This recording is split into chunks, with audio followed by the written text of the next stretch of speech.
স্বাগত। দেখছেন Bangla news network এবং আপনাদের সঙ্গে আছি আমি সুলতানা রহমান। আজকে আমার সঙ্গে অতিথি হিসেবে রয়েছেন টিআইবির নির্বাহী পরিচালক এবং বাংলাদেশের যে সংস্কার কার্যক্রম চলছে তার দুর্নীতি বিষয়ক যেই সংস্কার কমিশনটি রয়েছে তার প্রধান ডক্টর ইফতেখারুজ্জামান। ডক্টর জামান, আপনাকে স্বাগত জানাচ্ছি আজকে আমার সঙ্গে যুক্ত হওয়ার জন্য এবং অনেক কৃতজ্ঞতা জানাচ্ছি। মানে আমাকে সময় দিয়েছেন এবং দেশের জন্য কাজ করছেন। গত 10 মাসে যে কাজগুলো আপনারা করেছেন সেগুলো সম্পর্কে প্রথমে একটু জানতে চাই। ধন্যবাদ আপনাকে।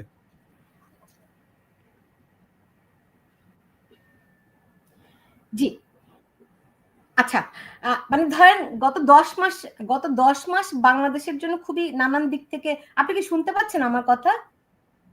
হ্যাঁ, শুনতে পাচ্ছি, তবে একটু ডিস্টরশন আছে, খুব ক্লিয়ার না। প্লিজ একটু জোরে বলেন। ওকে, যদি আচ্ছা, সম্ভব হয়। জি, সেটি হচ্ছে যে ধরেন জুলাই অভ্যুত্থান বাংলাদেশকে একটা বদলে দেওয়ার একটা স্বপ্ন ছিল। সেই স্বপ্নে আপনিও মানুষকে স্বপ্ন দেখিয়েছেন। তো এখন 10 মাস পরে যে বাংলাদেশ দেখছেন সেটি কি স্বপ্নের বাংলাদেশ হলো? না, 10 মাসে স্বপ্নের বাংলাদেশ হবে এটা তো আমি কখনো আশা করি নাই, এবং আমি মনে করি যে দেশবাসীও সেটা আশা করে না, যদি যৌক্তিকভাবে চিন্তা করা হয়। যে সম্ভাবনা, স্বপ্ন আপনি বললেন যে স্বপ্ন আমরা দেখেছি, শুধু তাই না, আমরা নিজেরা স্বপ্ন দেখেছি, এখনো দেখি। এবং যে বিশাল পরিবর্তন সূচিত হয়েছে আমাদের ছাত্র জনতার অত্যন্ত রক্তক্ষয়ী অভূতপূর্ব আন্দোলনের মাধ্যমে, সেটির ফলে যে মূল বিষয়গুলো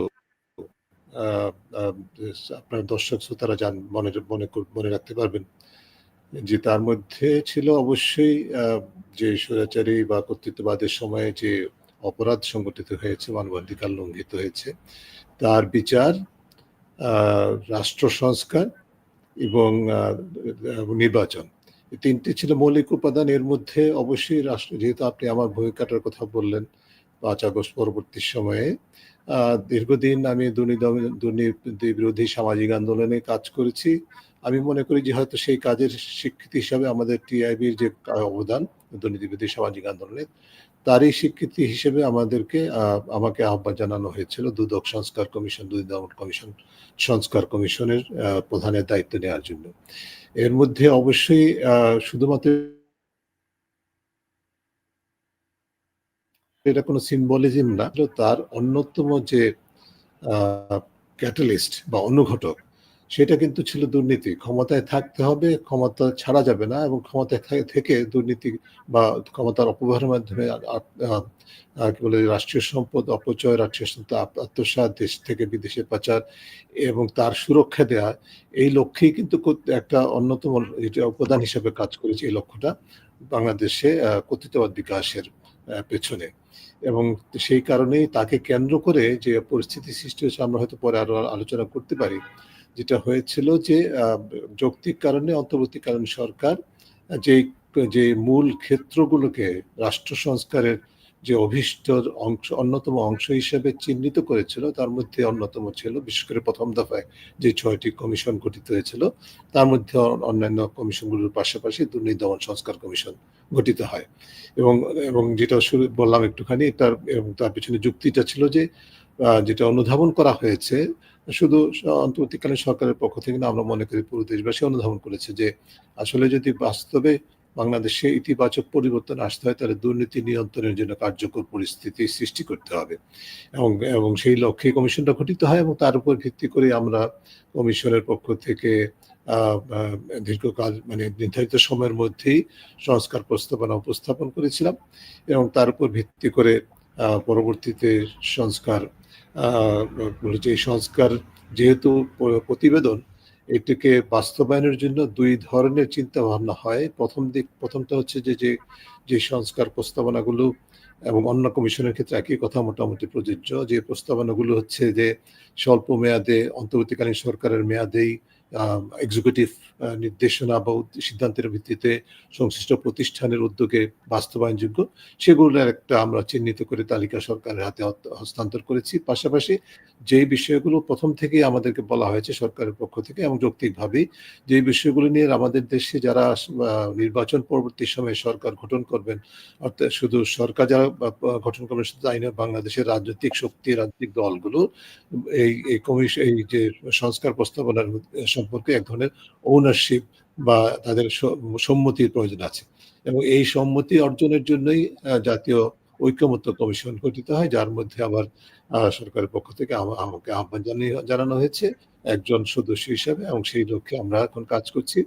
আমাদের যেটুকু বলতে পারি আপনার প্রশ্নের জবাবে এক বাক্যে, সেটা হচ্ছে যে প্রত্যাশা যেটা ছিল সেটি আছে। অবশ্যই আমরা সবসময় মনে করেছি, আমি অন্তত ব্যক্তিগতভাবে মনে করেছি যে কোনো অপরচুনিটির সাথে সাথে চ্যালেঞ্জ আসে, এবং সেই চ্যালেঞ্জগুলো যেহেতু একটা বিশাল জঞ্জালের উপর ভিত্তি করে সম্ভাবনা তৈরি হয়েছে, সেই জঞ্জাল কাটিয়ে উঠে সরিয়ে ফেলে তার উপর ভিত্তি করে নতুন করে পুরো রাষ্ট্র কাঠামোকে পরিবর্তন করা, যার মধ্যে শুধু দুর্নীতি দমন বিষয়ক আলোচনার মধ্যে শুধু দুর্নীতি দমন কমিশন না, অন্যান্য যে রাষ্ট্রীয় প্রতিষ্ঠানগুলো আছে যার সাথে দুর্নীতি দমন কমিশন সামষ্টিকভাবে সমন্বিতভাবে কাজ করবে, পুরো রাষ্ট্র কাঠামো, আইনি কাঠামো, প্রাতিষ্ঠানিক কাঠামোকে সংস্কারের যে এজেন্ডা বা লক্ষ্য, সেটিকে কার্যকর জায়গায় নিয়ে যেতে হলে মূলত রাজনৈতিক দলগুলো যারা ক্ষমতায় থাকবেন বা ক্ষমতায় সংসদে থাকবেন, ক্ষমতার বাইরে থেকে সরকারকে চাপ দিবেন, তাদের এক ধরনের ঐকমত্য প্রয়োজন আছে। এই ঐকমত্য লক্ষ্যে পৌঁছানোর জন্য আমরা এখন কাজ করছি। আমি একবারই চট করে বলে ফেলতে পারি যে আমাদের এখনো পর্যন্ত প্রাপ্ত তথ্য মতে দুদক সংস্কার কমিশনের যে প্রস্তাবনাগুলো আছে, তার যেগুলো নিয়ে আমরা রাজনৈতিক দলগুলোর সাথে ধারাবাহিকভাবে আলোচনা করেছি, প্রথম দফায় প্রতিটা দলের সাথে আলাদা আলাদা করে তাদেরকে আমাদের প্রস্তাবনাগুলোকে স্প্রেডশিটের মাধ্যমে প্রেরণের উপর ভিত্তি করে তারা উত্তর দিয়েছেন, পরামর্শ দিয়েছেন, একমত প্রকাশ করেছেন, দ্বিমত প্রকাশ করেছেন, আংশিক একমত প্রকাশ করেছেন। সব মিলিয়ে আমাদের দুদক সংস্কার কমিশনের যে প্রস্তাবনাগুলো, তার প্রায় শতভাগের ক্ষেত্রেই প্রায় শতভাগ রাজনৈতিক দল মোটামুটি ভাবে সম্মত হয়েছেন। কোনো কোনো ক্ষেত্রে কিছু কিছু ধরেন ব্যাখ্যার প্রয়োজন ছিল, আছে, সেগুলো নিয়ে আলোচনা হয়েছে বা হচ্ছে। আমরা আশা করছি যে মোটামুটি ভাবে একটা জায়গায় পৌঁছানো যাবে যে এক ধরনের সম্মতি রাজনৈতিক দলগুলোর ঐকমত্যে, বিশেষ করে দুদক সংস্কার কমিশনের প্রেক্ষিতে বিষয়গুলো নিয়ে সেটা অর্জন সম্ভব হবে। তবে এটা হচ্ছে যে test of pudding is in eating. হ্যাঁ, আমরা যে প্রস্তাবনাগুলো পরামর্শগুলো দিয়েছি বা সুপারিশগুলো করেছি, সেগুলো মেনে নেওয়া যদি হয় শতভাগ, তারপরে তো এটা কিভাবে কতটুকু বাস্তবায়িত হবে, কতটুকু কার্যকর হবে, বিশেষ করে যে নির্বাচনে মানে দুই পর্যায়ে বর্তমানে যেটা অন্তর্বর্তীকালীন সরকারের বাস্তবায়নযোগ্য সেগুলো, এবং পরবর্তীতে নির্বাচন পরবর্তী সময়ে বাস্তবায়নযোগ্য যে সুপারিশগুলো আছে, সেগুলো কিভাবে কতটুকু বাস্তবায়িত হবে এবং কতটুকু সেটা চর্চা হবে, সেটা হচ্ছে সবচেয়ে বড় প্রশ্ন। ওইটার জন্য কিন্তু আমাদের এখনই যদি আমরা আশা করি যে স্বল্প মেয়াদে বাংলাদেশের দীর্ঘদিনের পুঞ্জীভূত দুর্নীতির সমস্যা, সুশাসনের ঘাটতি, গণতান্ত্রিক জবাবদিহিতার ঘাটতি, প্রতিষ্ঠানগুলোকে যে অবক্ষয়ের মধ্যে ঠেলে দেওয়া হচ্ছিল তার থেকে উত্তরণ ঘটে যাবে স্বল্প মেয়াদে, সেটা আশা করাটা আমি মনে করি যে দুরূহ। জি, অনেকগুলো প্রশ্ন আমার মনের মধ্যে আসছে, কিন্তু আপনাকে শেষ করতে দেওয়ার জন্য মাঝখানে আমি আপনাকে থামাইনি। তার মধ্যে একটি বড় প্রশ্ন, যেটি ধরেন আপনি বলছেন যে এই রাজনৈতিক দলগুলো সিদ্ধান্ত নেবে আপনাদের সুপারিশ শেষ পর্যন্ত বাস্তবায়ন হবে কি হবে না, তাই তো? ঐক্যমত্য কমিশনে আমরা এরই মধ্যে দেখছি তাদের মধ্যে ব্যাপক অনৈক্য, তারা একমত হতে পারেনি। সেই অনৈক্য তো থাকবেই, এটাই গণতন্ত্রের সৌন্দর্য। কিন্তু আপনি আপনার বক্তব্যে বারবার আওয়ামী লীগ সরকারকে বলছেন স্বৈরাচারী বা কর্তৃত্ববাদী সরকার, রাইট? কিন্তু আপনি মনে হয় সরকারের প্রথম কেউ যার মুখে কর্তৃত্ববাদী সরকার শুনলাম। এখন পর্যন্ত একটি, ধরেন আপনার সঙ্গে আমার শো শুরু হয়েছে প্রায় 9 মিনিটের মতো, এর মধ্যে এখন পর্যন্ত আপনি ফেসিস্ট শব্দটি বলেননি। আওয়ামী লীগ কি ফেসিস্ট সরকার ছিল, নাকি তারা কর্তৃত্ববাদী সরকার ছিল? আমি পলিটিক্যাল ডিসকোর্সে যেতে চাই না। আমি এটা নিয়ে বিতর্ক আছে, সেই বিতর্কে ওই বিতর্কে যাওয়ার দক্ষতা আমার নেই এবং সেই স্পেসও নেই বলে আমি মনে করি। আমি মনে করি যে আমার দৃষ্টিভঙ্গি থেকে আমি যে কাজটা করি, দুর্নীতি বিরোধী সামাজিক আন্দোলন, সেই কাজের পরিধির দৃষ্টিকোণ থেকে এবং পরিধির বিবেচনায় যে বিষয়গুলো অত্যন্ত পরিষ্কারভাবে আমাদের জন্য প্রতিকূলতা সৃষ্টি করেছিল, তার মধ্যে কর্তৃত্ববাদটা অন্যতম। তার কারণ হচ্ছে যে দুর্নীতি যে কোনো পৃথিবীর যে কোনো দেশে দুর্নীতি নিয়ন্ত্রণ করা, সুশাসন প্রতিষ্ঠা করার ক্ষেত্রে যে বিষয়টা সবচেয়ে গুরুত্বপূর্ণ, সেটা হচ্ছে যে ক্ষমতাকে একটা কি বলে জবাবদিহির আওতায় আনা, ঠিক আছে? এবং সেটি করার পথে সবচেয়ে বড় অন্তরা এটা আমরা যে দেখেছি এটা হচ্ছে কর্তৃত্ববাদ। আর আরেকটু কথা বলতে হবে যে আমি যে কর্তৃত্ববাদের কথাটা বলছি সেটা কিন্তু শুধু চট করে কিন্তু হঠাৎ করে বাংলাদেশে বিকশিত হয়ে গেছে সেটা কিন্তু বলা যাবে না। বাংলাদেশে সবসময় দুর্নীতি ছিল। গত 15 বছরের আগের যে সরকারগুলো এই ধারাবাহিক জায়গাটাতে আমি আসতে চাচ্ছিলাম। আপনার আমলেই ধরেন আমি আমার সাংবাদিকতার ক্যারিয়ার শুরু থেকেই আমি আপনাকে চিনি। আপনার হাত থেকে আমি মানে বাংলাদেশের সাংবাদিকতার সবচেয়ে প্রেস্টিজিয়াস পুরস্কার ২ বার ৩ বার নিয়েছি। ফলে আমার আপনাদের সম্পর্কে ধারণা অনেক ভালো, অনেক স্পষ্ট। এবং আপনার মানে আপনি থাকাকালীনই আমরা দেখেছি বিএনপি ৩ বার না ৫ বার দুর্নীতিতে চ্যাম্পিয়ন হয়েছে বিএনপির আমলে, রাইট? প্রথম হ্যাঁ, না, বিএনপির আমলে ৪ বার এবং আওয়ামী লীগ প্রথম শুরু হয় আওয়ামী লীগের আমলে ২০০১ সালে। তারপরে ২, ৩, ৪, ৫ এই মোট ৫ বার বাংলাদেশ দুর্নীতিতে চ্যাম্পিয়ন হয়। এর মধ্যে আওয়ামী লীগের কাঁধে যায় ১ বার, বিএনপির কাঁধে যায় ৪ বার। এবং আওয়ামী লীগের এই গত ১৫ বছরে কি আওয়ামী লীগ একবারও চ্যাম্পিয়ন হয়েছে? গত ১৫ বছরে আওয়ামী লীগ চ্যাম্পিয়ন হয়নি, তবে যে অর্থ চ্যাম্পিয়ন। প্রশ্নটাতে আসি, তাহলে এই যে দুর্নীতি ধরেন আওয়ামী লীগের বিরুদ্ধে সবচেয়ে বড় অভিযোগ তারা দুর্নীতি করেছে, কোনো সন্দেহ নাই যে তারা অনেক জায়গায় দুর্নীতি করেছে। এবং যেহেতু ১৫ বছর একটা দীর্ঘ সময় একটানা তারা ক্ষমতায় থেকেছে, ফলে দুর্নীতিটা অনেক বেশি প্রকট হয়। মানে ধরেন ৫ বছরের দুর্নীতি ১৫ বছরে তো ট্রিপল হবেই, খুব স্বাভাবিক সেটি। তো তাহলে আওয়ামী লীগ ধরেন তারা দুর্নীতিবাজ। তো এর আগে বিএনপি যখন ৫ বছর ক্ষমতায় ছিল, এই আওয়ামী লীগের ১৫ বছর আগের ৫ বছর, মাঝখানের তত্ত্বাবধায়কের ২ বছর বাদ দিলাম, তারা যদি ৪ বার চ্যাম্পিয়ন হয়ে থাকে, সেই চ্যাম্পিয়ন দুর্নীতিবাজ বিএনপিকে নিয়ে আপনারা কি ধরনের দুর্নীতি দমন করবেন? ওয়ারাজ আওয়ামী লীগকে বাদ দিয়ে কি এই জিনিসটা সম্ভব কিনা? না, এটা ধরেন আওয়ামী লীগকে বাদ দিয়ে বিএনপিকে দিয়ে এই রাজনৈতিক আলোচনার মধ্যে আমি যেতে পারবো না। রাজনৈতিক আলোচনা না, আমার কথাটা হচ্ছে যে আমি আপনার কথার প্রশ্নের সারমর্ম বুঝেছি, কিন্তু আমি যেভাবে আপনি আমার কাছ থেকে উত্তরটা চাচ্ছেন আমি সেভাবে দিতে পারবো না। আমার উত্তর আমাকে দিতে দিন। সে বিষয়টা হচ্ছে যে বাংলাদেশে আমি যেটা বলতে চেয়েছিলাম, যেখানে আপনি থামিয়েছেন আমাকে, বাংলাদেশে সবসময় দুর্নীতি ছিল ধারাবাহিকভাবে, বিশেষ করে ৯০ পরবর্তী যে গণতান্ত্রিক প্রত্যাশিত গণতান্ত্রিক উত্তরণ ঘটেছিল, পার্লামেন্টারি ডেমোক্রেসি রিএস্টাবলিশ হয়েছিল, তারপর থেকে বাংলাদেশে আরো বেশি মানে দুর্নীতির প্রাতিষ্ঠানিককরণের দিকে গেছে। তার অর্থ এই নয়, আমি কিন্তু বলছি না এর আগে দুর্নীতি ছিল না, ছিল, কিন্তু এই যে ওই মেয়াদে যেটা আমরা দেখেছি তখন থেকে ৯০ পরবর্তী সময়ে দুইটি বৃহৎ রাজনৈতিক দল এবং তাদের জোটের মধ্যে এক ধরনের মানে জিরো সাম পলিটিক্সের একটা যুদ্ধ চলেছে, ঠিক আছে? এই যুদ্ধে একে অপরের পক্ষের মধ্যে প্রতিযোগিতা করেছে কে কত বেশি ক্ষমতার অপব্যবহারের সুযোগটা পাবে। ক্ষমতার থাকতে হবে, ক্ষমতার বাইরে যাওয়া যাবে না। এইটা ছিল আমাদের রাজনৈতিক সংস্কৃতির অংশ। এইটা করতে গিয়ে এই প্রতিযোগিতায় অন্যতম উপাদানটা ছিল আমি ক্ষমতায় থাকলে ক্ষমতার অপব্যবহারের সুযোগ পাবো, দুর্নীতি করার সুযোগটা পাবো, না থাকলে সেটা পাবো না। কাজেই আমার cost of being outside power is very high.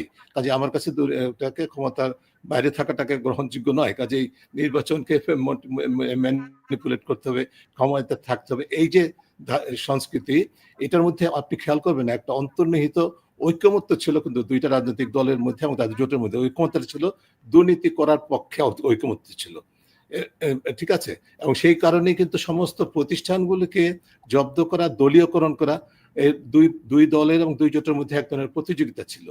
এই প্রতিযোগিতায় একটা পর্যায়ে বাংলাদেশ আওয়ামী লীগ, যেটাকে আপনি যার কথা বলছেন, তারা যখন ২০০৮ নির্বাচনে ক্ষমতায় আসলো, তখন থেকে শুরু করে এই যে নির্বাচিত একটা সরকার, সেটা হঠাৎ করে না, মানে ধারাবাহিকভাবে পর্যায়ক্রমে পরপর ৩টা তথাকথিত নির্বাচনের মাধ্যমে এই যে পলিটিক্যাল স্পেসটাকে দখল করার জন্য এবং এটাকে মানে একচ্ছত্র ভুবন তৈরি করার জন্য শুধুমাত্র নির্বাচনকে মানে ইয়ে করেছে, কি বলেছে, কতিপয় নির্বাচনী মানুষের যে ভোটের অধিকারকে কেড়ে নেওয়া হয়েছিল সেটাই কিন্তু নয়, তার চেয়ে সমান মানে যে কি বলে ঝুঁকিপূর্ণ জায়গা যেটা সৃষ্টি করা হয়েছে, সেটা হলো যে আমাদের রাষ্ট্রীয় প্রতিষ্ঠানগুলো সবগুলোকে দলীয়করণের মাধ্যমে এক ধরনের পেশাগত দলীয়পনা সৃষ্টি করা হয়েছে, যাতে করে এই প্রতিষ্ঠানগুলো তাদের যে মৌলিক ভূমিকা সেটা পালনে ব্যর্থতার মাধ্যমে মূলত সুযোগটা তৈরি করে যায় কর্তৃত্ববাদ বিকাশের।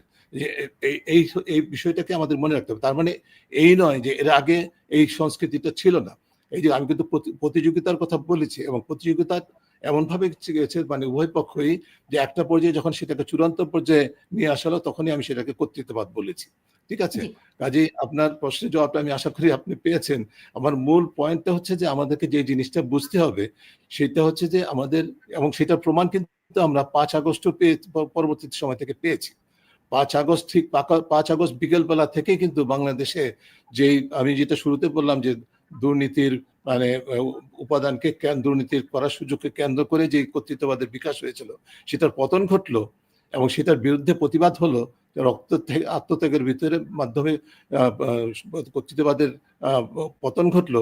সেই 5 তারিখ বিকেলবেলা থেকেই কিন্তু আপনার সারা দেশেই মোটামুটি ভাবে দলবাজি, দখলবাজি, চাঁদাবাজি ইত্যাদি, এবং বিশেষ করে মামলা বাণিজ্য, গ্রেপ্তার বাণিজ্য, জামিন বাণিজ্য, এগুলো কিন্তু ঠিকই অব্যাহত থেকেছে, এখনো পর্যন্ত আছে। কাজেই এই সংস্কৃতি, যেটা রাজনৈতিক সংস্কৃতি প্রতিষ্ঠিত হয়েছে, সেটা যে বাংলাদেশে 10 মাসে চট করে উবে যাবে সেই আশাটা করাটা মুশকিল বলে আমি মনে করছি। আমি সেটা থেকে আপনাকে সেটাই বলছি। তো সেই ক্ষেত্রে কি ধরেন আওয়ামী লীগ খারাপ, বিএনপি খারাপ, এই গত 53 বছর তো মূলত এই দুটি দলই শাসন করেছে, আর সেনাবাহিনীর শাসন নয় দূরেই রাখলাম। তো আপনার কি মনে হয় যে ডক্টর ইউনূসের সরকার তারা দুর্নীতি মুক্ত থাকতে পেরেছে?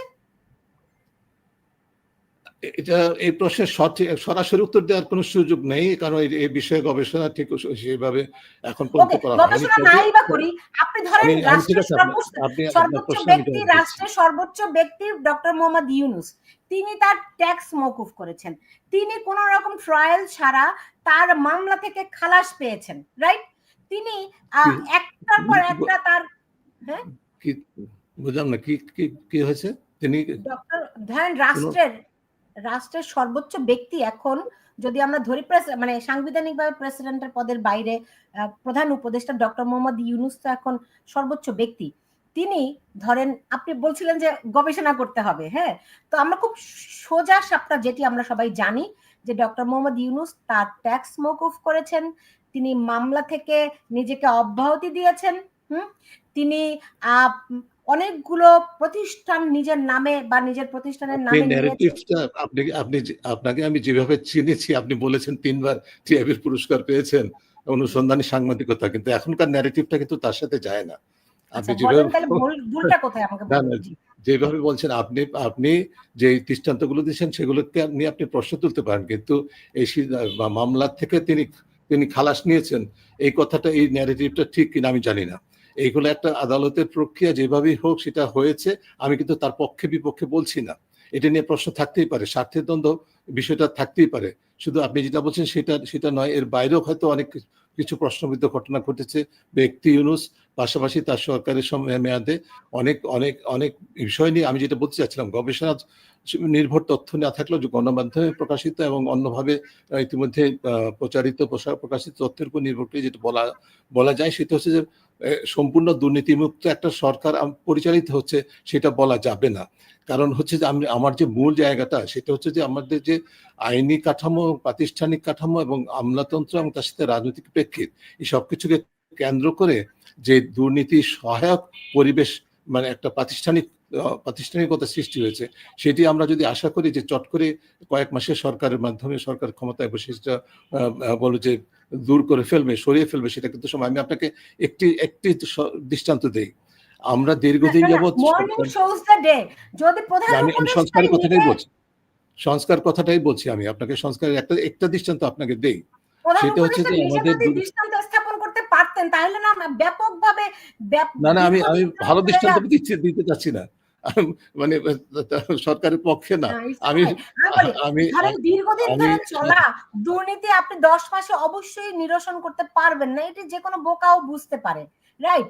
কিন্তু অ্যাটলিস্ট সর্বোচ্চ পর্যায় থেকে আমার যে ন্যাক আছে, আমি যে সত্যি একদম রিলিজিয়াসলি আমি চেষ্টা করছি যে দুর্নীতিমুক্ত হোক, সেটি রাষ্ট্রের শীর্ষ ব্যক্তিদেরকে মধ্যে যদি প্র্যাকটিসটা আমরা দেখতাম, তাহলে আমরা অন্তত আশ্বস্ত হতে পারতাম যে তৃণমূলে বা অন্যান্য ধরেন এই উপদেষ্টার বাবা কিভাবে দুর্নীতি করছে সেগুলি হয়তো আমরা এখনই নির্মূল করতে পারবো না, কিন্তু অ্যাটলিস্ট শীর্ষ পর্যায়ে যে কজন আছেন তারা যদি দুর্নীতিমুক্ত থাকতে পারতেন তাহলে মানুষ এটি বিশ্বাস করতে পারতো, নয় কি? না, নিশ্চয়ই। তবে দুর্নীতি মুক্ত কেউই থাকতে পারেন না, এটাও কিন্তু আমি বলতে পারবো না। আর দুর্নীতি কেউ ব্যক্তি হিসাবে কারো দুর্নীতির অনুসন্ধান তদন্ত তো আমরা করি না, করিনি। কাজে সেই বিষয়ে আপনি তো আমাকে আপনার প্রশ্নের জবাব দিচ্ছেন না। আমি যেটা বলতে চাচ্ছিলাম সেটা হচ্ছে, আপনাকে আমি একটা দৃষ্টান্ত দিই কি অন্তর্বর্তীকালীন সরকার কি ধরনের ব্যর্থতার পরিচয় দিয়েছে, পরবর্তীতে সংশোধন করেছে। আমি বলছি আপনাকে একটি সিম্পল দৃষ্টান্ত। আপনি জানেন, যেহেতু এই বিষয়টি নিয়ে আপনারও কাজের কিছুটা হলেও সংশ্লিষ্টতা আছে, আপনি জানেন যে দীর্ঘদিন যাবৎ বাংলাদেশে কালো টাকা বৈধতা দেওয়ার একটা সুযোগ সৃষ্টি করা হয়। ঠিক আছে, প্রতি বছর বাজেট করা হয়। আমরা দীর্ঘদিন যাবৎ চেয়ে আসছি এটা বাতিল করতে হবে, কিন্তু অন্তর্বর্তীকালীন সরকার সে আমাদের কথা শুনে নাই। বাজেটে কালো টাকা বৈধতার সুযোগটা রেখেছিল। আমরা আবার জোরালোভাবে প্রস্তাব করেছি। আমি এই জন্য বলছি যে আসলে সত্যিকার অর্থেই ক্ষমতায় অধিষ্ঠিত হয়ে, এমনকি দুর্নীতি বিরোধী অঙ্গীকার নিয়ে ক্ষমতায় বসলেই একটা সরকার দুর্নীতিমুক্ত সরকার হয়ে যাবে, সেটার কিন্তু দৃষ্টান্ত আমরা পেলাম না। এবং শেষ পর্যন্ত যেটা হয়েছে, আমাদের নাগরিক সমাজের চাপের মুখে, বিশেষ করে টিআইবির চাপের মুখে কিন্তু তারা শেষ পর্যন্ত এটা থেকে গতকাল যে সিদ্ধান্তটা মানে বাজেটটা অনুমোদন কি বলে যে অর্ডিন্যান্স হিসেবে পাশ হয়েছে, সেখানে কিন্তু শেষ পর্যন্ত ওই কালো টাকা বৈধতার সুযোগটা রহিত করা হয়েছে। তারপর আমি বলবো যে এটা কিন্তু সমাধান হয়ে গেছে সেটা না, তার কারণ হচ্ছে আর এর ফাঁক ফোঁকরে কিন্তু আমলাতন্ত্রের মাধ্যমে কিন্তু এই সুযোগগুলো এখনো নেওয়ার সম্ভাবনা থেকে গেছে।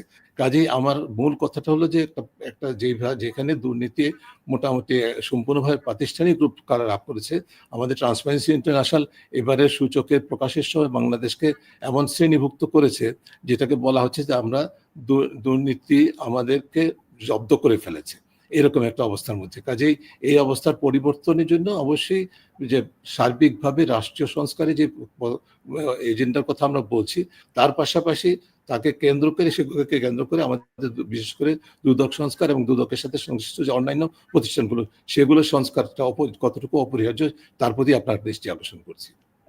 ডক্টর ইফতেখারুজ্জামান, আপনি আমাকে বলছিলেন যে আমি 3 বার পুরস্কার নিয়েছি আপনার টিআইবির অনুসন্ধানী সাংবাদিকতায়। আমার প্রশ্নে আপনি সেটি পাচ্ছেন না। আমি বলিনি, আপনার কথাটাকেই আমি রিপিট করেছি। আপনি আমাকে হ্যাঁ, না মানে আপনার উপলব্ধিটা হচ্ছে আমার প্রশ্নে আপনি সেটা মানে সেটার সত্যতা পাচ্ছেন না। ঠিক এমনি ভাবে আমি যদি বলি যে ডক্টর ইফতেখারুজ্জামান, আপনাকে যেভাবে করে আমি চিনি, একটা প্রতিষ্ঠানকে আপনি দীর্ঘদিন ধরে রেখেছেন এবং বাংলাদেশ যাতে করে দুর্নীতি মুক্ত হয় সেই জন্য প্রতিনিয়ত তাকে জবাবদিহিতার মধ্যে রাখার চেষ্টা করেছেন। সেগুলি সরকার, সে যে সরকারই থাকুক, তারা শুনুক বা না শুনুক, আপনার যে ইডিওলজি, আপনার যে ডেডিকেশন, এতে কোনো ঘাটতি কোনোদিন দেখিনি। কিন্তু আজকে যখন আপনি প্রধান উপদেষ্টা, কেমন করে তিনি যখন একটা সফরে যান, এত কোটি টাকা ব্যয় করতে পারেন, এত দামের হোটেলে থাকতে পারেন, সেই অবজারভেশন গুলো, সেই মানে রিপোর্ট গুলো আপনারা দেন না। কেমন করে সুইচ ব্যাংকে গত 10 মাসে সুইচ ব্যাংকে বাংলাদেশিদের অর্থের পরিমাণ 33% বাড়ে, সেটার হিসাব যখন আপনারা চান না, তখন মনে প্রশ্ন আসে না সংকটটি কোথায়? দুর্নীতি কি মানে যারা দুর্নীতি নজরদারি করে তাদের মধ্যেও প্রসারিত হলো? না, শুনেন, আপনি যেটা আপনার প্রথম পয়েন্টটা যেটা বলেন, অধ্যাপক ইউনূস এবং তার ডেলিগেশন লন্ডনে গিয়ে কোন হোটেলে থেকেছে, কত টাকা ব্যয় করেছে, সেটা সম্পর্কে আপনার গণমাধ্যমে একজন কর্মী হিসেবে আপনার কাছে কিছু তথ্য থাকতে পারে, কিন্তু আমার কাছে তো সেই তথ্য নেই। তার উপর সেটা না থাকলে আমি কিসের উপর ভিত্তি করে আমি কথা বলবো? হ্যাঁ, ঠিক আছে, আমার তো কতগুলো ফান্ডামেন্টাল প্রিন্সিপলস আছে। I need facts and data, তার উপর ভিত্তি করে আমি কথা বলবো। সেকেন্ডলি, আপনি যে সুইস ব্যাংকের কথা বলেন, আমি সুইস ব্যাংকের বিষয়ে প্রতিবাদ করার তো বিষয় না। সুইস ব্যাংকের সম্পর্কে আমরা ইতিমধ্যে যে মন্তব্যটা করেছি আপনাকে বলি। আপনি যেহেতু বলছেন যে গত 1 বছরে 33% বেড়ে গেছে, সেটা অবশ্যই এটা বেড়েছে এবং এটা উদ্বেগের বিষয়।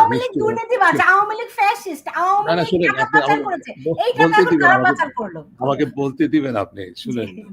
এখন এই যে যাদের টাকা, আপনি যাদের টাকার কথা বলছেন, এই সুইস ব্যাংকে এখন জমা হয়েছে, আপনার কিন্তু খেয়াল করতে হবে সুইস ব্যাংক যে তথ্যটা দিয়েছে সেই তথ্যের শতভাগ দুর্নীতি বা পাচারকৃত অর্থ সেটা বলার কোনো সুযোগ নেই।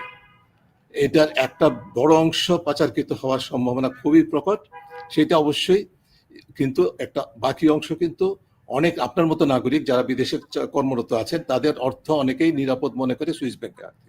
এছাড়া দেশের মধ্যে থেকেই যে আমাদের এবং যে অর্থের কথা বলা হয়েছে সুইস ব্যাংকে এবং যেটা প্রতি বছর বলা হয় সেখানে কিন্তু ব্যক্তি তথ্য না, ব্যাংকিং সিস্টেমের তথ্য যায়। অর্থাৎ আমাদের দেশের সাথে ইন্টারন্যাশনাল ব্যাংকিং বিজনেসের যে ট্রানজেকশন গুলো হয় সেগুলো সুইস ব্যাংকের মাধ্যমে লেনদেনটা হয় অনেক ক্ষেত্রে। সেই লেনদেনের অর্থ কিন্তু এখানে আছে, কাজে আমাদেরকে একটু না বুঝে চট করে কনক্লুশন আসাটা খুব কঠিন। তারপর আমি কিন্তু যেটা বলছি আপনাকে, প্লিজ লেট মি ফিনিশ। তারপর কথাটা হচ্ছে যেই যারা অর্থ আমি ইতিমধ্যে বলেছি এর মধ্যে একটা সিংহভাগ অবৈধ হতে পারে, ওই ইলিসিট ট্রান্সফার অবশ্যই হওয়ার সম্ভাবনা আছে, অস্বীকার করার উপায় নেই। কিন্তু সেক্ষেত্রে কেন বেড়েছে আপনাকে মনে রাখতে হবে এই কোন সময়টা, সেটা হচ্ছে যে 2024 পুরো সময়টা কিন্তু অত্যন্ত উত্তাল একটা সময় ছিল বাংলাদেশে, ঠিক আছে, পুরো বছরটা। যার ফলে যাদের কাছে অর্থ আছে তারা অবশ্যই যৌক্তিকভাবে তাদের বিবেচনায়, আমি আমাদের বিবেচনায় বলছি না, তাদের বিবেচনায় যেটা সবসময় হয়, পলিটিক্যাল ইনস্টেবিলিটি যখন থাকে তখন যেখানে অর্থ রাখা নিরাপদ মনে করে সেখানে তারা অর্থ প্রেরণ করে। এই ঘটনাটা এটা হয়ে থাকতে পারে, কিন্তু আমি কিন্তু এটার পক্ষে বিপক্ষে বলছি না। আমি যেটা বলছি এটার একটা বড় অংশ অবশ্যই অবৈধ প্রক্রিয়ার মাধ্যমে হতে পারে এবং বাকিটা বৈধ লেনদেনের মাধ্যমে হয়ে থাকতে পারে। কাজে যে বিষয়টা এখানে এই প্রসঙ্গে আপনাকে বলে রাখি যে পুরো যে কর্তৃত্ববাদের মেয়াদ এবং তার আগের মেয়াদ থেকে শুরু করে দীর্ঘদিন যাবত আমরা যে জিনিস চেয়ে আসছি এইগুলোকে প্রতিরোধ করার জন্য, সেটা কিন্তু কোনো সরকারই করে নাই, বর্তমান সরকার এখন পর্যন্ত করে নাই। সেটা হচ্ছে যে কমন রিপোর্টিং স্ট্যান্ডার্ড বলে যেটা আছে, যেটার অংশীদার যদি বাংলাদেশ হতে পারতো তাহলে কিন্তু এই যে আপনি প্রশ্ন তুলেছেন কার কত টাকা কয় তারিখে কয়টার সময় কি প্রক্রিয়া সেখানে গেছে, সেই জিনিসটা কিন্তু আমার কর্তৃপক্ষ অর্থাৎ বাংলাদেশ ফাইন্যান্সিয়াল ইন্টেলিজেন্স ইউনিট জানতে পারতো। এই সুযোগগুলো নেয় নাই বাংলাদেশে, বিকজ এগুলার সুযোগ না থাকলে যারা সুবিধাটা পায় তারাই কিন্তু ক্ষমতায় অধিষ্ঠিত। এইটা হচ্ছে মূল সমস্যা। এই বিষয়গুলি তো আমরা তুলে ধরার চেষ্টা করি। রাইট। এখানে একজন একটি প্রশ্ন করেছেন, প্রশ্নটা আপনার জন্য তুলে ধরতে চাই। শহীদুল ইসলাম তিনি প্রশ্ন করেছেন, ট্রান্সপারেন্সি ইন্টারন্যাশনালের তথ্য মতে বিগত সরকার প্রতি বছরের $16 বিলিয়ন পাচার করেছে। এই 11 মাসে আমাদের রিজার্ভ তাহলে কেন বাড়লো না? তাহলে কি বর্তমান উপদেষ্টারা বাংলাদেশের অর্থ পাচার করছে? মানে আর $11 বিলিয়ন যদি পাচার করে থাকে তাহলে কাজ যত উন্নয়ন কর্মকাণ্ডগুলো হয়েছে সেগুলো কি দিয়ে হয়েছে? বাংলাদেশের আগে $11 বিলিয়ন, এটা তো কোনো কথা হলো না। তারপরে আমরা উন্নয়ন কর্মকাণ্ডের নামে যা ঘটতে দেখছি সেটা তো আমাদের মানে আপাতমস্তক ঋণের মাধ্যমে ঘটেছে, সেটা তো ভুললে চলবে না। কিন্তু মূল বিষয়টা এটা তো অস্বীকার করার উপায় নাই যে আমাদের দেশ থেকে গড়ে, এবং সেটা ইতিমধ্যে প্রমাণিত হয়েছে সম্পূর্ণ মানে নির্ভরযোগ্য তথ্য এবং এটা কিন্তু খুব কনজারভেটিভ এস্টিমেট। আমি রিপিট করছি, আপনি এর আগে অর্থ পাচার হয় না সেটা কিন্তু বলতে পারবে না কেউ। গত 15 বছরের আগে, এই 15 বছরের অর্থ পাচারের সমস্যাটা শুধুমাত্র এই গত 15 বছরে, এটা কিন্তু কেউ, আমি অন্তত বলছি না। এবং তার দৃষ্টান্ত তো পুরো দেশবাসী জানে, আপনার শ্রোতারা জানে বাংলাদেশ থেকে পাচারকৃত অর্থ ফেরত এসছে এই একটা মাত্র দৃষ্টান্ত আছে, সেটা হচ্ছে যে বিএনপি সরকারের সময় পাচারকৃত অর্থ। এটা তো সবাই জানে। কাজে পাচার করার বিষয়টা কিন্তু আওয়ামী লীগের মনোপলি বা বিএনপির মনোপলি, এই কথাটা কিন্তু আমি বলছি না অন্তত, ঠিক আছে। এবং সেই ডায়নামিক্সটার মধ্যে উভয় দলের মধ্যে কিন্তু এক ধরনের অন্য সকল ইস্যুতে ঐক্যমত না থাকলেও এই বিষয়ে এক ঐক্যমত আছে যে আমরা ক্ষমতায় থাকলে ক্ষমতা অপব্যবহার করবো, দুর্নীতি করবো। এই ঐক্যমতটা আছে কিন্তু।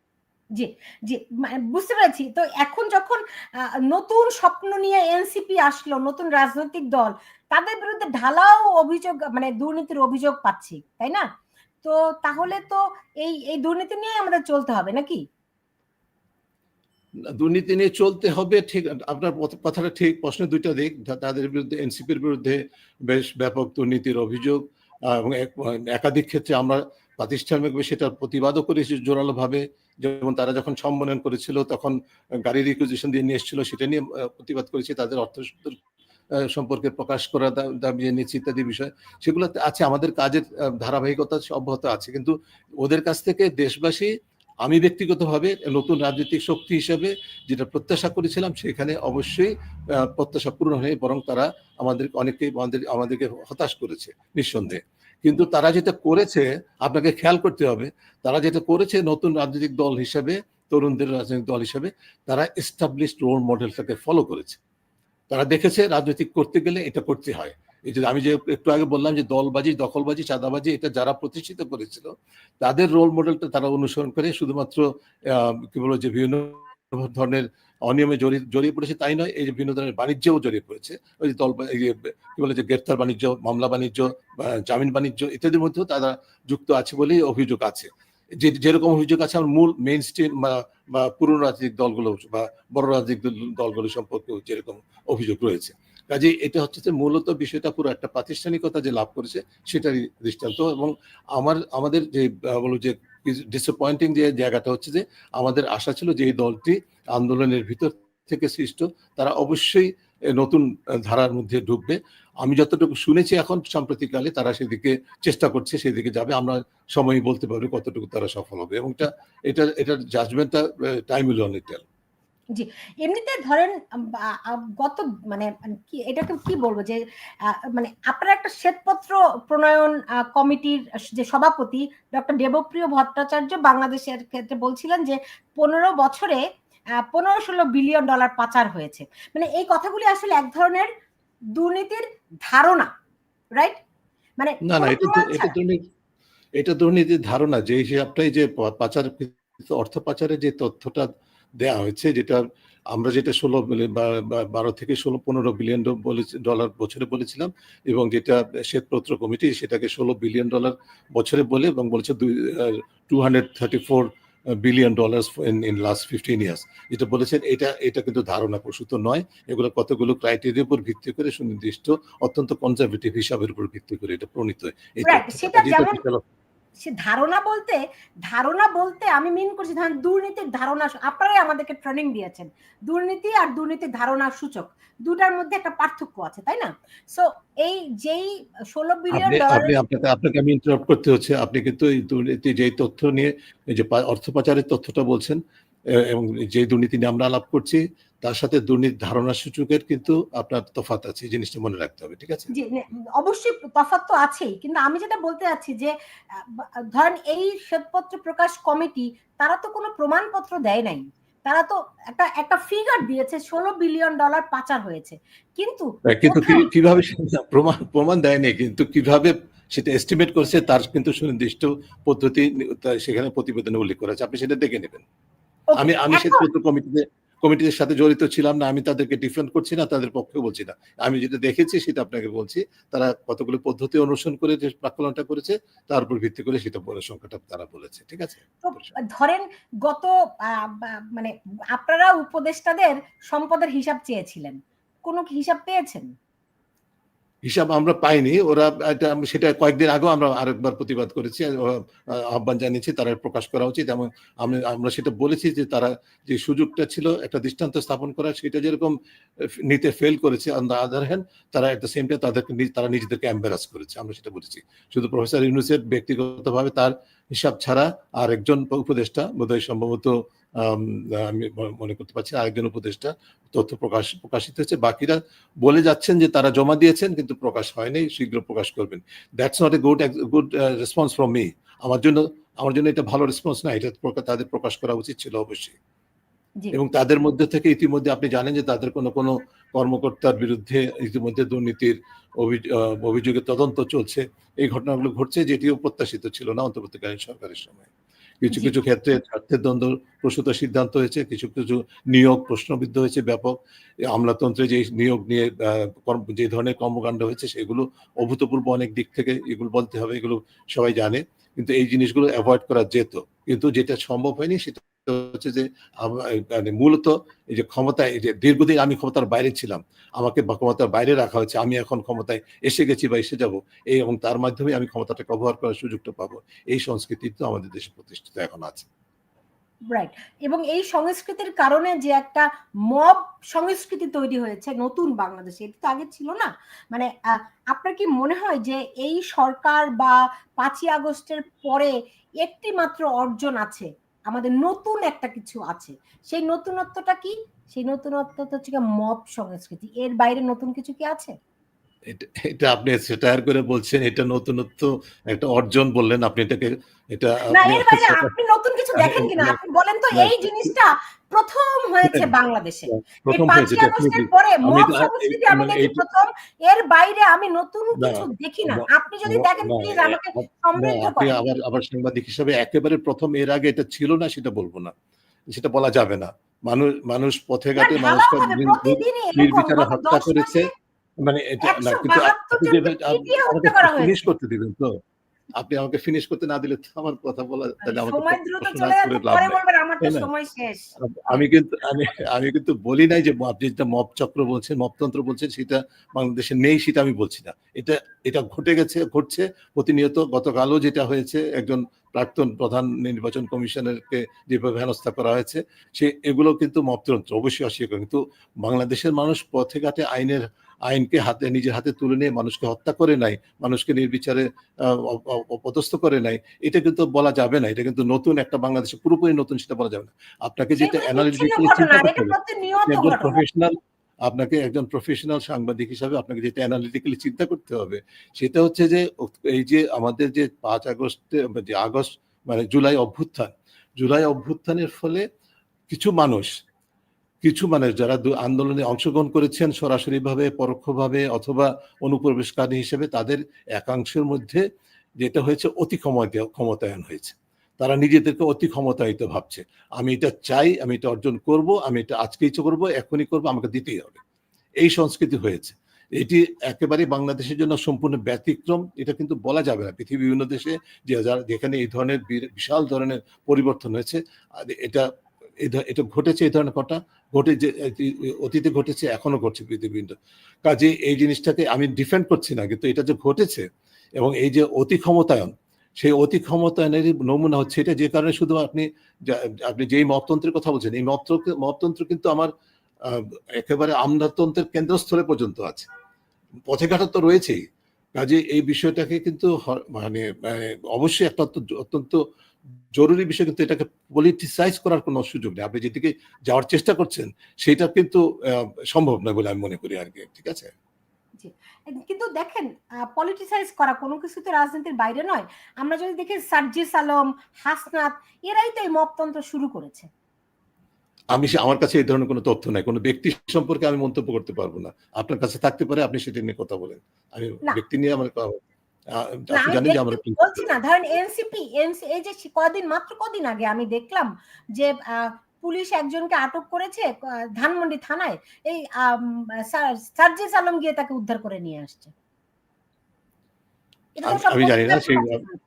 না এটা আমি তার পক্ষে বা বিপক্ষে, যদি সেটা সার্জিস আলম হোক তারা আর কিছু যেই হোক, হলেই বলবে রাজুতে না, আয়। মানে না, না, ডক্টর ইউনূসের যেই হোক সরকার। না কেন, যদি যদি আপনার এই যে তথ্যের উপর ভিত্তি করে আপনি অভিযোগটা তুলছেন, সেটা যদি সঠিক হয়ে থাকে, সার্জিস হোক আর যেই হোক, তাকে জবাবদিহিতা নিশ্চিত করা উচিত অবশ্যই। সেটা আমরা মনে করি এটা অপরাধ, এটা কেউ করতে পারেন না। রাজনীতির নামেই হোক, অন্য যেভাবে আন্দোলনে বিজয়ী শক্তি হিসাবেই হোক, যেভাবেই হোক না কেন, এটা কোনো অবস্থায় গ্রহণযোগ্য হতে পারে না। এটাকে আমাদের প্রতিবাদ করতে হবে। এটা আপনি করবেন, আমি করব, দেশবাসী করবে। দেখেন, কালকে যেভাবে করে সিইসি কে, সাবেক সিইসি কে হেনস্থা করা হয়েছে, মানে এটা তো ওই যে দুর্নীতির ধারণার সূচক, এটা তো একটা সেই সূচকের মতোই, যে অন্যদের উপর একটা মানসিক চাপ তৈরি করা, যে আমার পরিণতিও এরকম হইতে পারে, রাইট? ডেফিনেটলি এটা তো এটা এটা কোনো আমি যেটা বলছি, কোনোভাবে এটা গ্রহণযোগ্য নয়। তো এটার সাথে আপনি দুর্নীতির ধারণার সূচকের মানে লিঙ্ক করার তো আমি কোনো কারণ দেখতে পাচ্ছি না। না, এখানে যেই জিনিসটা তাহলে ঘটেছে সেটা হচ্ছে যে, আমি আপনাকে বলি, আপনার ব্যাকগ্রাউন্ডটা একটু শুনতে হবে। একটা হচ্ছে নির্বাচন প্রক্রিয়া সংস্কার কমিশনের পক্ষ থেকে একটা সুনির্দিষ্ট প্রস্তাব আছে, যে যারা এই নির্বাচনগুলোতে, কর্তৃত্ববাদের মেয়াদে নির্বাচনগুলোতে যারা নেতৃত্ব দিয়েছিল, তাদের জবাবদিহিতা নিশ্চিত করতে হবে যথাযথ তদন্ত সাপেক্ষে। এই বিষয়টাকে ধারাবাহিকতায় অন্তর্বর্তীকালীন সরকারের প্রধান কয়েকদিন আগে ঘোষণা দিয়েছেন যে একটা কমিটি গঠন করে একটা এই বিচার প্রক্রিয়া সম্পন্ন করতে হবে। তার পরবর্তীতে একটা রাজনৈতিক দল তথা বাংলাদেশ জাতীয়তাবাদী দল তারা একটা মামলা করলো। এই মামলা করার প্রেক্ষিতেই সাথেই দেখা গেল পরবর্তী কয়েক ঘন্টার মধ্যেই এক ধরনের আপনার কথা অনুযায়ী দিস ইজ ফ্যাক্ট একটা মপতন্ত্র ঘটে গেল। এই এই তাকে কি বলে যে বিভিন্নভাবে হয়রানি করে হ্যারাস করে রীতিমতো অপদস্থ করে জুতার মালা ইত্যাদি করে, যেটা কোনো অবস্থায় গ্রহণযোগ্য নয়, একটা মানে পুলিশের হাতে হস্তান্তর করলো। শুধু তাই নয়, আপনি মপতন্ত্রের কথা বললেন, মপতন্ত্রটা ঘটেছে কিন্তু একেবারে পুলিশের নজরের সামনে, পুলিশের উপস্থিতিতে। আপনি পুরো সিস্টেমটাকে কিভাবে কোথায় ঠেলে দেওয়া হয়েছে সেটা কিন্তু আমাদেরকে বুঝতে হবে। এটা হচ্ছে যে পুরো আমাদের যেই প্রতিষ্ঠানগুলো, যে প্রক্রিয়াগুলো আমাদের এগুলো প্রতিরোধ করার কথা, নিয়ন্ত্রণ করার কথা, সবই কিন্তু ধ্বংস করা হয়েছে। যারই প্রতিফল হচ্ছে যে মপতন্ত্র আজকে সচিবালয়ে ঢুকে সচিবালয়কে বা জাতীয় রাজস্ব বোর্ডকে বা বিভিন্ন সরকারি প্রতিষ্ঠানগুলোকে, স্কুলে, শিক্ষক, কলেজে, বিশ্ববিদ্যালয়ে মপতন্ত্র তো বিভিন্নভাবে পরিচালিত মানে চেষ্টা হচ্ছে। ওই প্রিন্সিপালকে বলা হচ্ছে স্বাক্ষর করুন, রেজিগনেশনে স্বাক্ষর করুন, এবং পরবর্তীতে তাকে আবার পুনঃ বহাল করা হচ্ছে লেনদেনের মাধ্যমে। এই ঘটনা ঘটছে, চোখের সামনে ঘটছে, সংবাদে প্রকাশিত হচ্ছে। অত্যন্ত বিব্রতকর, এবং এটা হচ্ছে যে কোনো অবস্থায় গ্রহণযোগ্য নয়। কিন্তু আমি যেটা বলছি, not in defence of this, সেটা হচ্ছে যে জঞ্জাল সৃষ্টি করা হয়েছে, at the end of the day এই জঞ্জালের পিছনে যে শক্তি ছিল তারাই তো এটার জন্য দায়ী, কারণ তাদের এই পরিবেশটা সৃষ্টি করেছে। এই যে অতি ক্ষমতায় হলো, এর কারণটাই তো কিন্তু হচ্ছিল আমার কর্তৃত্ববাদ পতনের জন্য অতি ক্ষমতায়নের সুযোগটা সৃষ্টি হলো, যার ফলশ্রুতিতে আপনার কি বলে যে সংবাদ গণমাধ্যম প্রতিষ্ঠানের সামনে গরু জবাই হয়, দেখা যাচ্ছে যে বিভিন্ন ধরনের যে অন্য ধরনের যে দৃষ্টান্তগুলো আছে সেগুলো ঘটতে থাকে। এর মূল উপাদানটাই কিন্তু আমরা যেটা দেখতে পাচ্ছি সেটা হচ্ছে যে অতি ক্ষমতায়নের একটা যেটা খুবই নেতিবাচক একটা দৃষ্টান্ত, যার ফলে যেটা হতে যাচ্ছে মানে ঝুঁকি যেটা সৃষ্টি হয়েছে, যে আমি শুরুতে যেটা বলেছিলাম যে 3টা মৌলিক অভিষ্টের একটা হচ্ছে যে বিচার, সেই বিচার প্রক্রিয়াটাও কিন্তু ক্ষতিগ্রস্ত হওয়ার সম্ভাবনা সৃষ্টি হয়েছে বলে আমরা মনে করি, যেটা ঝুঁকিপূর্ণ হচ্ছে। যে বিচার ব্যবস্থা মানে ক্ষতিগ্রস্ত হওয়ার সম্ভাবনা সৃষ্টি হয়েছে মানে কি? আপনি ঢালাও ভাবে মামলা দেয়া হচ্ছে, শত মামলা দেয়া হচ্ছে। আমি সেটাই বলছি। আপনি আমারটা পয়েন্টটাকে ব্যাখ্যা করছেন। সেটা হচ্ছে যে মূলত ঢালাওভাবে মামলা দেওয়া হচ্ছে, আর আর মানে দেখা যাচ্ছে যে বিভিন্ন পেশাজীবীর বিরুদ্ধে মামলা হচ্ছে। হ্যাঁ, মানে এই যে একই মামলা অপরাধের জন্য হচ্ছে, এই যে শত মব মানুষের হচ্ছে, বিরুদ্ধে মামলা করা এগুলোর হচ্ছে। জন্য আওয়ামী লীগ দায়ী। জি, মানে এই যে মব হচ্ছে, মামলা হচ্ছে ঢালাও ভাবে, এগুলির জন্য আওয়ামী লীগ সরকার দায়ী। না, এটা তো আমি বলিনি আওয়ামী লীগ সরকার এটার জন্য দায়ী, আমি সেটা না, বলছি না আপনি তো। বলছেন এটা ধারাবাহিকতা, যেহেতু কর্তৃত্ববাদী সরকার ছিল, ধারাবাহিকতা, হ্যাঁ। হ্যাঁ, জি। যেহেতু কর্তৃত্ববাদী সরকার ছিল, সুতরাং এখন যেই ঢালাও আপনি একটা ইমাজিন করেন, আমি কিন্তু কে দায়ী নয় সেটা বলছি না। আমি আপনাকে শুরু থেকে বলছি এই সংস্কৃতিটা কোনো দলের এক মনোপলি ছিল না। এখনো বলছি, এখনো এই সংস্কৃতির কোনো মনোপলি নেই। কিন্তু এই পারস্পরিক প্রতিযোগিতার মাধ্যমে একটা দল তো এটাকে এক্সট্রিমে নিয়ে গেছে, যেটার জন্য তার নিজেকেও মূল্য দিতে হয়েছে এবং জাতিকে মূল্য দিতে হচ্ছে। এটা তো আপনি অস্বীকার করতে পারবেন না। আপনি ইমাজিন করেন একটা situation, for a moment imagine করেন হাইপোথেটিক্যালি, যে 2008 এর নির্বাচন জাতীয় আন্তর্জাতিকভাবে গ্রহণযোগ্য ছিল, এটা নিয়েও প্রশ্ন আছে। আমি হ্যাভিং সেড দ্যাট, এটা একটা নির্বাচন হয়েছিল। এই নির্বাচন পরবর্তীতে নির্বাচিত সরকার যদি তার গণতন্ত্রের পথে যদি অটল থাকতো, তাহলে কি বাংলাদেশে কর্তৃত্ববাদের বিকাশ ঘটতো? পরবর্তী নির্বাচনগুলো সুষ্ঠু নিরপেক্ষ নির্বাচন যদি হতো, তাহলে কি বাংলাদেশে কর্তৃত্ববাদের বিকাশ ঘটতো? তাহলে কি চূড়ান্ত পর্যায়ে যেভাবে তৎকালীন সরকারকে পালিয়ে যেতে হলো সেটা কি ঘটতো? তাহলে কি ওটা যদি গণতন্ত্রের পথে গত 15 বছরের সরকার যদি থাকতো, তাহলে যে একদিক থেকে যেরকম কর্তৃত্ববাদের বিকাশটা হতো না, ব্যাপক দুর্নীতি, অর্থ পাচার, সেটাও কিন্তু অন্ততপক্ষে একটা সীমারেখার ভিতরে থাকতো বলে আমরা আশা করতে পারি। সেই জায়গায় সেটা না হয়ে যে পরিবেশটা সৃষ্টি করা হয়েছে, তার ফলেই কিন্তু যেই আন্দোলন করতে হলো ছাত্র জনতাকে, এবং তার ফলশ্রুতিতে কিন্তু আমরা যেটা দেখলাম যে একদিক থেকে পরিবর্তন আসলো, অন্য দিক থেকে সম্ভাবনা সৃষ্টি হলো, এবং পাশাপাশি যে চ্যালেঞ্জগুলো আসে তার মধ্যেই একটা অন্যতম চ্যালেঞ্জ হচ্ছে আপনি যেটাকে বলছেন যে মপতন্ত্র। এই মপতন্ত্রতে যে রিয়ালিটি ইন বাংলাদেশ টুডে, এটা তো কেউ অস্বীকার করতে পারবে না। ঠিক আছে, কিন্তু তাহলে আসলে এই ধারাবাহিকতাটা আমাদের বুঝতে হবে। জি, আমি বুঝতে পেরেছি। এখন ধরেন আওয়ামী লীগ ১৫ বছর ক্ষমতায় ছিল, তারা কর্তৃত্ববাদী ছিল, নির্বাচন দেয়নি, অনেক সমস্যার সৃষ্টি করেছে।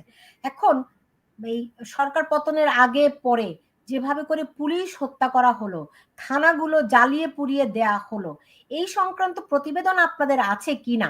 ১ নাম্বার প্রশ্ন। ২ নাম্বার, আমি জানি আপনারা বেসিক্যালি তথ্য সংগ্রহ করেন, কালেক্ট করেন নিউজ পেপার থেকে, রাইট? পত্রিকাগুলো। জানি ভাই, গণমাধ্যম আপনি আমি সরি আপনাকে এখানে থামাতে হবে। জি, এই পুরানো ন্যারেটিভটা বন্ধ করেন। জি। ১ নম্বর হচ্ছে যে পত্রিকা, আপনি পত্রিকায় কাজ করেছেন, আপনি পত্রিকায় যারা কাজ করেছেন তাদের সহকর্মী। পত্রিকা যদি একটা রিলায়েবল সোর্স অফ ইনফরমেশন না হতো তাহলে কিন্তু আপনি গণমাধ্যমের কোনো স্বাধীনতার জন্য সোচ্চার হতেন না, গণমাধ্যমের কোনো গুরুত্ব থাকতো না। এটা 1। সেকেন্ডলি হচ্ছে যে আমরা শুধুমাত্র পত্রিকা নির্ভর গবেষণা করি, এই যে ন্যারেটিভটা, এটা রাজনৈতিক দলগুলো করে। আপনি একজন সংবাদকর্মী হয়ে এটা করবেন, এটা কিন্তু আমার কাছে খুব অবাক লাগে। আমরা সুনির্দিষ্ট গবেষণা ছাড়া, গবেষণা নিজস্ব পদ্ধতিতে আন্তর্জাতিকভাবে গ্রহণযোগ্য মেথোডোলজি অনুসরণ করে আমরা গবেষণা করি, তার উপর ভিত্তি করে আমরা কথা বলি।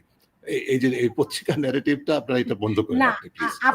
আমার হয়তো বলায় ভুল ছিল যে মানে ওইটা একটা মানে পত্রিকাগুলো আপনাদের একটা বড় সোর্স, ওইটা একটা ইনিশিয়াল সোর্স ধরে দেন আপনারা নিজেরা ইন পার্সন ওই জায়গাগুলিতে গিয়ে গবেষণা করেন, তথ্য উপাত্ত সংগ্রহ করেন। এটাই ওই এটাই তো জায়গাগুলোতে ফ্যাক্ট। না, ওই জায়গাগুলো পত্রিকা, হ্যাঁ, ঠিক আছে বলেন আপনি। জি, জি। এখন আমার প্রশ্ন হচ্ছে যে একটা হচ্ছে যে পুলিশ হত্যা, পুলিশের উপর হামলা, সিস্টেম মানে অভিযোগ হচ্ছে যে সিস্টেম্যাটিক ওয়েতে আমাদের পুলিশ মানে আইনি কাঠামোটাকে ধ্বংস করা হয়েছে এবং এই জন্য পুলিশের ভিতরে পুলিশ মেরে ঝুলিয়ে রাখা হয়েছে, কারণ এই পুলিশের ব্যবস্থার মধ্যে একটা ভীতিকর পরিবেশ সৃষ্টি করার জন্য। তো এই খবরগুলো পত্রিকায় কতটুকু প্রকাশিত হয়েছে এবং এই সংক্রান্ত কোনো অবজারভেশন, কোনো তথ্য উপাত্ত, কোনো কিছু আপনারা দিয়েছেন কিনা, এই হত্যার বিচার হওয়া উচিত কিনা পুরো সিস্টেমটাকে রিভাইভ করার জন্য?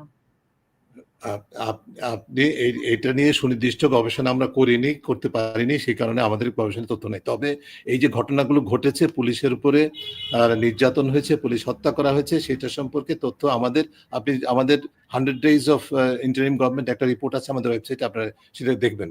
সেখানে সেটার উল্লেখ আছে এবং সেটা আমরা সেটার কঠোর সমালোচনা করেছি। বাট সেখানে হ্যাভিং যে সেড দ্যাট, ৪১ জন আপনি কিন্তু ৪১ জনের সংখ্যা লেট মি দেয়া ফিনিশ। হয়েছে, কিন্তু না, বলা লেট মি হচ্ছে ফিনিশ, লেট ৭০০। Me finish.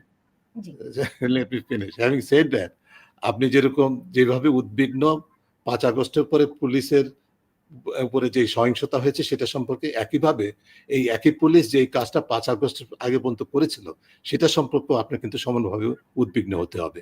একটা ক্রাইম ক্যানট জাস্টিফাই অ্যানাদার, আমি কিন্তু সেটা বলছি না। কিন্তু পুলিশ বাংলাদেশের ইতিহাসে যা করেছে আইন প্রকাশ সংস্থা সার্বিকভাবে, সেটি কিন্তু পৃথিবীর ইতিহাসে বিরল এবং সেটা একেবারে ভেরিফাইড ডকুমেন্ট তো আপনার আছে, ইউএন এর রিপোর্টটা আছে, আপনি দেখেন। কাজে এটাকে আমি কিন্তু এটাকে জাস্টিফাই করার জন্য বলছি না, পুলিশের বিরুদ্ধে না, না, যেটা না, করা না, হচ্ছে না, এটা না, ইফতেখার ভাই জাস্টিফাই দেখেন করার কত জন্য করছি প্রশ্ন না। যে কথার আপনি মধ্যে কি দিয়ে একটা আসে। একটা আন্দোলনের ইফতেখার ভাই, প্রেক্ষিতে আন্দোলনের প্রেক্ষিতে জি, যারা জি, আপনি যারা আপনি আমি দেখেন, আগে বলি আপনি বলছেন একটা তথ্য দিয়ে আরেকটা জাস্টিফাই করা যায় না। মানে একটা অপরাধ দিয়ে আরেকটা তো অপরাধকে জাস্টিফাই করা যায় না ১০০ বার। কিন্তু আপনি যখন পুলিশ হত্যা হয়েছে, এটা তো সত্য কথা। ঠিক অস্বীকার, আছে? আমি হতেই বললাম, এটা তো অস্বীকার ওকে। করতে পারবো না। কিন্তু এর আগে যেই ধরেন পুলিশ যে অপকর্মগুলো করেছে আপনি বলছেন সেগুলো মানে প্রমাণ আছে। কোথায় প্রমাণ আছে? আপনি জাতিসংঘের রেফারেন্স দিচ্ছেন, রাইট? আপনার কাছেই তো জাতিসংঘ আছে। পুলিশের সঙ্গে কথা আপনি বলেনি, যদি একজন আইজিপির সঙ্গে কথা বলেনি। আপনার কাছেই থাকার কথা রে। আপনার কাছেই থাকার কথা। আপনি যদি একজন সচেতন নাগরিক হয়ে, যদিও দেশের বাইরে আপনি যদি ইন্টারন্যাশনাল মিডিয়া যদি ফলো করে থাকেন, দেশের মিডিয়া যদি যতটুকুই প্রকাশিত হয়েছে যে তাতে যদি ফলো করে থাকেন, তাহলে আপনি নিশ্চয়ই দেখেছেন পুলিশ কি ধরনের রাইট। আমি সেই প্রেক্ষিতেই বলছি, কিন্তু ওইটা তো পত্রিকায়। একটা যে হচ্ছে গিয়ে মানবাধিকার লঙ্ঘন করেছে। হ্যাঁ। ইত্তেক ভাই, আপনি তো খুব ভালো করেই জানেন। একটা হচ্ছে গিয়ে পুলিশ ইনভেস্টিগেশন আর একটা হচ্ছে গিয়ে জার্নালিস্টিক ইনভেস্টিগেশন বা ঘটনা কোনটা ঘটে। তাৎক্ষণিকভাবে আমরা অনেক কিছু জানতে পারি না। যেমন ধরেন উপদেষ্টা আ ডক আ ইয়া কি ডক্টর সাখাওয়াত হোসেন, হ্যাঁ? তিনি বলছিলেন যে 7.62 যে গুলির কথা, রাইট? এটা দিয়ে হত্যা করা হয়েছে। বিভিন্ন সময় আমরা দেখতে পাচ্ছি যে বিভিন্ন পত্রিকার খবরেও আমরা দেখতে পাচ্ছি যে স্নাইপার দিয়ে ওই হত্যাকাণ্ড করা হয়েছে। সো পুলিশ নির্যাতিত, পুলিশ তার ক্ষমতার না অতিরিক্ত প্রভাব খাটিয়েছে, এটা যেমন সত্য, কিন্তু সব হত্যাকাণ্ড পুলিশ করেছে সেই অকাট্য প্রমাণ কি আছে? কোন রকম পুলিশি ইনভেস্টিগেশন জাতিসংঘ কি সেই তদন্ত করেছে? করেনি তো। তাহলে আপনি কেমন করে বলেন অকাট্য ভাবে যে যত হত্যাকাণ্ড এই 716 জন হত্যা হয়েছে এগুলো সব আপনি পুলিশ আপনার ওয়ার্ডস করেছে? আমার মুখে জোর করে চাপিয়ে দিতে পারবেন না, আমি তো অফ কোর্স বলিনি। নট, অফ না, কোর্স নট। আপনি হ্যাঁ, এটা this is not a good practice. আপনি এটা না না করতে না, পারেন না। আপনি আমি যেটা বলছেন যে বলেছি যে প্রুভেন। পুলিশ যে অ্যাবিউজ অফ পাওয়ার করেছে সেটার যথেষ্ট দালিলিক প্রমাণ সহ কিন্তু আপনার জাতিসংঘের রিপোর্টটা পেশ করেছে। আপনি সেটা পড়ে দেখেন, আপনি সেখানে পাবেন। ভাই একইভাবে একদম আমি সেটা কিন্তু আপনার যথেষ্ট সাথে অস্বীকার করছি না। প্রভাব আপনি খাটানো। যেটা করছেন, আপনি যেটা আনফরচুনেটলি করছেন, আপনি একটা অপরাধকে তুলে ধরার জন্য আরেকটা অপরাধ সম্পূর্ণ ভুলে যাচ্ছেন। This is not fair journalism. ঠিক আছে? আপ আপ আপনি ঠিক আছে, আমি অস্বীকার করছি না। আমি কিন্তু ২ টাই ঘটেছে সেটা বলছি। আপনি শুধু একটা ঘটেছে সেটা বলছেন। This is no not no no fair. No no, আমি দুইটাই বলছি। আমি দুইটাই আমি শুনেন, একটা মানুষের হাত কেটে ফেলা আর একটা মানুষকে গুলি করে হত্যা করা দুইটাই অপরাধ। কিন্তু কোনটা ভয়াবহ? জি, বুঝলাম না। একটা মানুষের হাত কেটে ফেলা আর একটা মানুষকে গুলি করে হত্যা করে ফেলা, তাকে মেরে ফেলা, দুটির মধ্যে দুটিই তো অপরাধ। দুটির একটাও তো অপরাধ নয়, তা তো নয়, রাইট? হ্যাঁ, কোনটি ২ টাই ভয়াবহ অপরাধ। অপরাধ? আমাদের আমেরিকাতে আমাদের ডিগ্রি আছে, 1 ডিগ্রি 2 ডিগ্রি, রাইট? অপরাধের মাত্রা আছে। তো এই আমি একজনের আমি আবার শুনেন, আপনার সাথে আমি এই ডিসকোর্স এ যাব না। আমাকে এখানে স্টপ করতে হবে, বিকজ আমি অপরাধ বিশেষজ্ঞ না। ঠিক আছে? আমি কিন্তু রাইটস এর পয়েন্ট অফ ভিউ থেকে আমার কথাগুলো যতটুকু আমি পুলিশের উপরে যেই সহিংসতা হয়েছে সেটা সম্পর্কে মন্তব্য করেছি। আমি জি অ্যাকচুয়ালি রিপিট করি, দিস ইজ আনএক্সেপ্টেবল যেটা হয়েছে যতটুকু জানা গেছে। একই সাথে কিন্তু আপনি এটাকে এস্টাবলিশ করার জন্য, এটাকে প্রচার করার জন্য আপনার মিডিয়াকে ইউজ করে বলবেন যে এর আগে পুলিশ কোনো অ্যাবিউজ অফ পাওয়ার করে নাই। এটাও কিন্তু ঠিক না। না যেটা না, করেছে অবশ্যই সেটা না, অবশ্যই না। কম অপরাধ, সেটা বলাটা ঠিক না কিন্তু আপনার। দিস ইজ নট ফেয়ার না জার্নালিজম। না না না, ইফতেখার ভাই, আমি অবশ্যই কোনোভাবে জাস্টিফাই করছি না যে আগে পুলিশ অপরাধ করেনি, করেছে। কিন্তু আপনাকে তো মানে সামনের পথগুলি, যেই স্বপ্নের বাংলাদেশের কথা আপনারা বলছেন আমরা দেখি, সেই বাংলাদেশ তৈরি করতে হলে তো প্রত্যেকটা ঘটনাকে অ্যাড্রেস করতে হবে। এখন পর্যন্ত পুলিশ হত্যার বিচার করার কোনো উদ্যোগই নেওয়া হয়নি। এটি কি সঙ্গত? এটি কি ন্যায়সঙ্গত? না, পুলিশ হত্যার বিচার প্রক্রিয়া অবশ্যই সম্পন্ন করতে হবে। সে যে আমি রিপিট করছি, any violence is subject to accountability. যেকোনো ধরনের অপরাধ থেকে any crime is subject to accountability. সেটা কখন হয়েছে, কোন ৫ আগস্টের পরে না আগে, সেটা কিন্তু ইম্পোর্টেন্ট না। তাহলে এটা ৩ দিন যে ইন্ডেমনিটি দেওয়া হলো সেটার দায় কে নেবে? বুঝলাম না। ৩ দিন, ৫ই আগস্ট থেকে ৮ই আগস্ট পর্যন্ত ৩ দিনের আমি আমি ইন্ডেমনিটি। আমি আমি I have no answer to that. আমি এই পলিটিক্যাল, আপনাকে আগেই বলেছি যে আমি পলিটিক্যাল ডিসকোর্স এ যাব না। আমাকে জোর করে এটার মধ্যে চাপাবেন না। না, পলিটিকা আপনি দেখেন, আপনি আমার আমি তো দুর্নীতি সংক্রান্ত বিষয়গুলোই বলছি। আমি তো দুর্নীতির বাইরে কিছু বলছি না। না, আপনি এই যে কাকে আপনি যে প্রশ্ন করছেন এটার সাথে তো আমি দুর্নীতির কোনো সম্পর্ক দেখছি না। দুর্নীতি, আমি যে বিষয়গুলো আপনাকে শুরুতে ডিফাইন করার চেষ্টা করেছি সেটার মধ্যেই সীমাবদ্ধ থাকলে ভালো হতো। আচ্ছা, আমি কিন্তু সেটার মধ্যে থাকার চেষ্টা করছি। কারণ একটি বিষয় আরেকটির সঙ্গে সম্পর্কিত তো। আপনার দুর্নীতি, আ সুশাসন, আ সুশাসনের সঙ্গে যে পুলিশের গভীর সম্পর্ক, এবং তারা যদি নিজেরাই আ আ মানে হত্যাকাণ্ডের শিকার হয়ে বিচার না পায়, তারা কি করে সুশাসনের জন্য কাজ করবে? আপনি শুধু পুলিশ না, যেকোনো হত্যাকাণ্ডের শিকার ব্যক্তির ন্যায় বিচার পেতে হবে। এটা ফ্যাক্ট, এবং সেটা না হলে সেটার পেছনে যে কারণ, সেখানে যদি দুর্নীতি থাকে তাহলে সেটাকেও দুর্নীতি হিসাবে বিচার করতে হবে একইভাবে। রাইট, যেমন যেমন রাইট। যে সমস্ত কারণে বাংলাদেশের মানুষ ন্যায় বিচার থেকে বঞ্চিত হয়েছে গত ১৫ বছর, তার মধ্যে অন্যতম হচ্ছে যে বিচার বিভাগের দলীয়করণ, পুলিশের দলীয়করণ, আইন প্রয়োগকারী সংস্থার দলীয়করণ এবং পেশাগত দলীয়পনা সৃষ্টি করা, এই ঘটনা তো অস্বীকার করার উপায় নাই। এবং একইভাবে তারই ধারাবাহিকতায় যদি পুলিশ পেশাগত কি বলে যে দুর্বলতায় সাফার করে, সেটার জন্য তো এই একই ধারাবাহিকতারই প্রতিফলন বলে আমি মনে করি। ঠিক আছে না? জি, জি, জি, জি। এখন ধরেন মানে বিচারকদেরকে পদত্যাগ করানো হয়েছে জোরপূর্বক। এটা কিভাবে দেখেন? বুঝলাম না। বিচারকদেরকে জোরপূর্বক পদত্যাগ করানো হয়েছিল। আমি আমি এই ধরনের প্রশ্নে আমি জবাব দিতে পারব না। এটা আমার কোন ওকে, প্রেক্ষিতে ঠিক আছে। কোন আপনার কোন একদম ঘটনা সেটা আপনার দুর্নীতি সংক্রান্ত বলি, হ্যাঁ? পাঠ্যপুস্তক প্রকাশনা নিয়ে এনসিপির নেতার বিরুদ্ধে ৪০০ কোটি টাকার দুর্নীতি প্রকাশিত হয়েছে। অতি সম্প্রতি ওই নেতাকে দুদকেও ডাকা হয়েছিল। এ ব্যাপারে পরবর্তীতে আমরা কিছুই জানতে পারলাম না। তাহলে কি ৪০০ কোটি টাকার দুর্নীতি হয়নি, বা ওই নেতাকে দায়মুক্তি দেওয়া হয়েছে? দায়মুক্তি দেওয়া হলে আপনি বলেন যে দায়মুক্তি দেওয়া হয়েছে, আপনার কথার মধ্যেই তো উত্তর আছে এখানে। তাকে জিজ্ঞাসাবাদ করা হয়েছে, যদি এমন হতো যে তাকে মওকুফ করে দেওয়া হয়েছে, তখন আমরা প্রশ্ন করব, আপনি প্রশ্ন করবেন যে কোন যুক্তিতে মওকুফ করে দেওয়া হলো। আপনি একটা চলমান বিষয় আছে এর মধ্যে, এটা এই প্রশ্নটা করলে তো এটা জবাব সঠিক জবাব, আপনার সঠিক প্রশ্নই হলো না সেটা। আপনার প্রশ্নের মধ্যে তো আমি দেখতেছি আপনার হচ্ছে যে ডেলিবারেট ইন্টেনশনাল প্রশ্ন করছেন। আপনার এজেন্ডাটা খুব পরিষ্কার যে আপনি কর্তৃত্ববাদের সমর্থনটাকে প্রতিষ্ঠিত করার জন্য এজেন্ডা নিয়ে এই অনুষ্ঠানটা পরিচালনা করছেন। আই এম সারপ্রাইজ একটা মিডিয়া পার্সন হয়ে এরকম একটা বায়াস জায়গা আপনি চলে যাবেন, সেটা আমার কাছে অবাক লাগছে। ইফতেখার ভাই, আমি খুব অবাক হই যে আজকে যখন বাংলাদেশে যে ঘটনাগুলো ঘটছে, হ্যাঁ, বাংলাদেশের ধরেন মুক্তিযোদ্ধাদেরকে যেভাবে করে নাজেহাল করা হচ্ছে, যেভাবে করে আইনের শাসন বলতে যে কিছু আছে সেটি কোথাও দৃশ্যমান হচ্ছে না। এই জিনিসগুলো আপনারা কেমন করে চোখ বন্ধ করে থাকতে পারেন? আমি তো সেগুলো দেখে বিস্মিত হয়ে যাই। যাদের উপর আমরা ভরসা করি, আপনারাই তো তারা। তো তাদের দিক থেকে সেই রকম কার্যকর কোনো কিছু দেখি না। এই সরকারকে জবাবদিহিতা আনার যে উদ্যোগগুলি প্রয়োজন, 10 মাস হয়ে গেছে। আপনি বলতে পারেন 10 মাস হয়তো অনেক সময় নয়। তা প্রশ্ন করলে যদি আপনার মনে হয় আমি পক্ষ নিয়ে কথা বলছি, এটা ভেরি আপনাকে একটু ধৈর্য সহকারে অপেক্ষা করতে হবে, আমাকে কাজ করার সুযোগ দিতে হবে।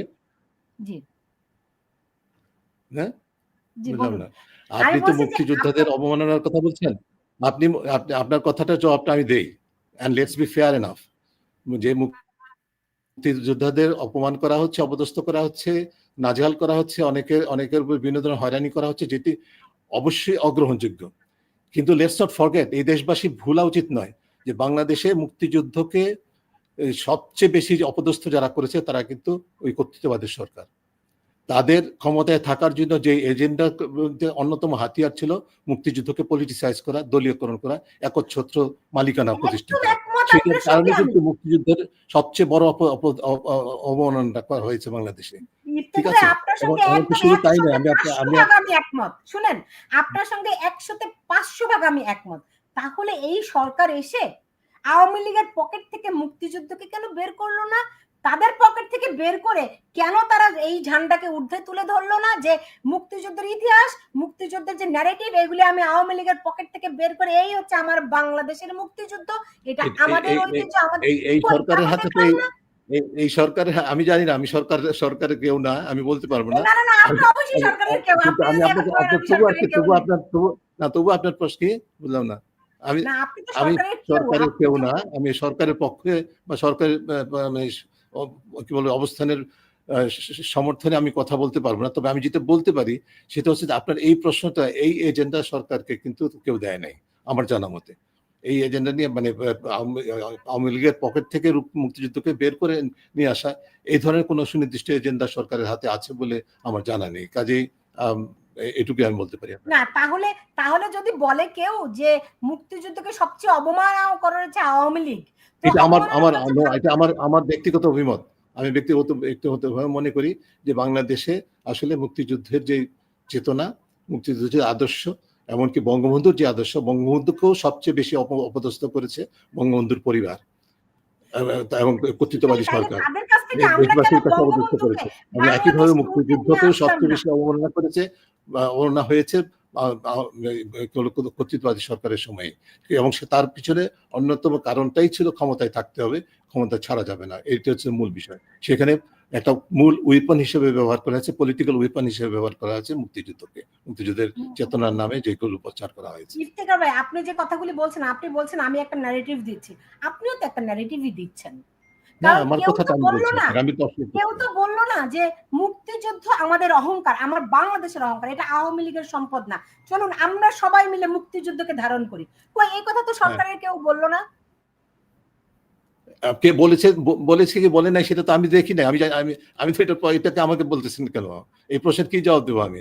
বললো না, আপনি যদি মনে করেন, কেউ যদি বলে যে হ্যাঁ বলেছে মুক্তিযুদ্ধের চেতনা তারা ধারণ করে, এটা যদি বলে থাকে, আমার তো জানা নাই কেউ বলেছেন কিনা, বলেছে কি বলেন নাই, এটা তো কোনো ইস্যুটা হলো না। আপনি এই ধরনের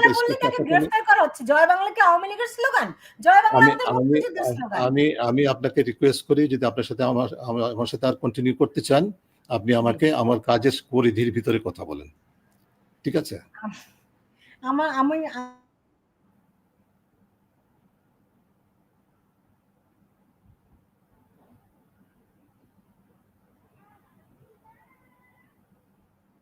মানে দল মানে আপনি বলতেছেন যে আওয়ামী লীগ দুর্নীতি করে, বিএনপি, আপনি বলছেন না, এটাই সত্যি ফ্যাক্ট। আওয়ামী বাংলাদেশের লীগ মানুষের দুর্নীতি হতে দুর্ভাগ্য, জি বাংলাদেশের মানুষের, হ্যাঁ আমি বলছি বোঝা গেল না আপনি।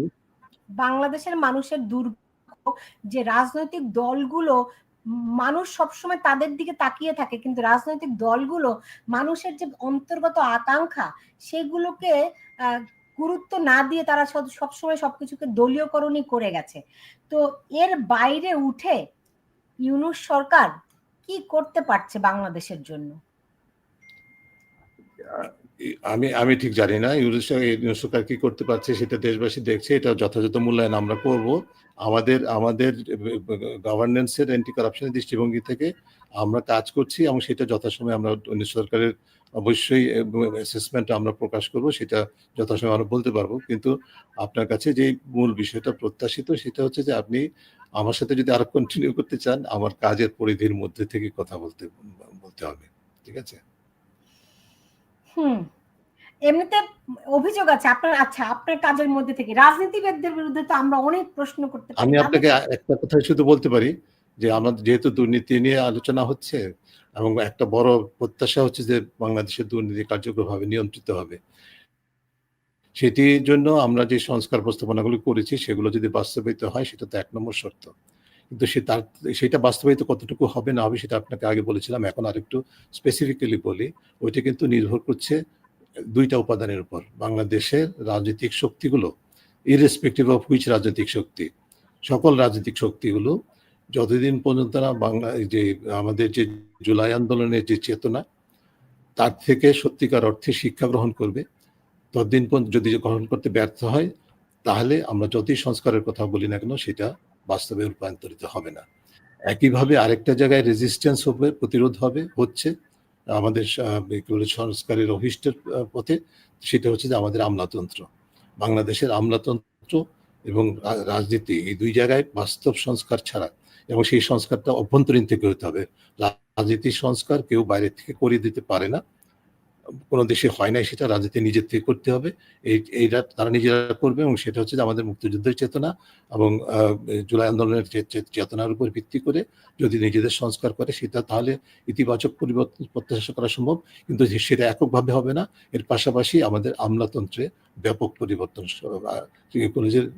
কি বলে যে সংস্কার, তাদের যে আমলাতান্ত্রিক যে সংস্কৃতি বাংলাদেশে প্রতিষ্ঠিত হয়েছে, যেটি অনেক সময় রাজনীতিকেও তারা জিম্মি করে রাখে। পুরো সংস্কার প্রক্রিয়াকে যে কোনো সময়, এখনকার সংস্কারের কথা আমি বলছি না, ধারাবাহিকভাবে হিস্টোরিক্যালি যেটা হয়েছে, এখন ভবিষ্যতেও যেটা হবে, মূল চালিকা শক্তি হওয়ার কথা হচ্ছে যে আমার আমলাতন্ত্র।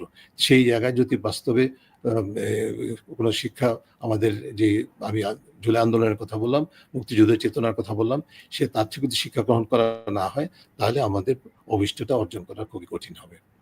জি, আপনাকে শেষ একটা প্রশ্ন করি। আপনি বলেন না যে না এটা আমি বলতে পারবো না, হ্যাঁ? সেটা হচ্ছে ধরেন না আপনি পারলে বলবো। আমার যদি আপনি সক্ষমতার অনেকগুলো বাইরে প্রশ্ন বলছেন, না এটা আমার না, এটা আমার না, এটা হবে না, এবার হবে না। আপনি দেখুন, আপনি দুর্নীতি দমন কমিশনের যেই সংস্কার কমিটি বা কমিশন তার আপনি প্রধান, হ্যাঁ? আপনাদের সুপারিশে রাষ্ট্রীয় এবং আইনি ক্ষমতা অপব্যবহার রোধের জন্য আপনারা স্বার্থের দ্বন্দ্ব নিরসনে আইন করার সুপারিশ করেছেন, রাইট? মানে হ্যাঁ, ইন্টারেস্ট, কনফ্লিক্ট অফ ইন্টারেস্ট এগুলি বন্ধ করার জন্য আপনারা আইন করেছেন। এখন আমার প্রধান রাইট। উপদেষ্টা, তিনি প্রধান উপদেষ্টা, তিনি তো প্রধান উপদেষ্টাই, রাইট?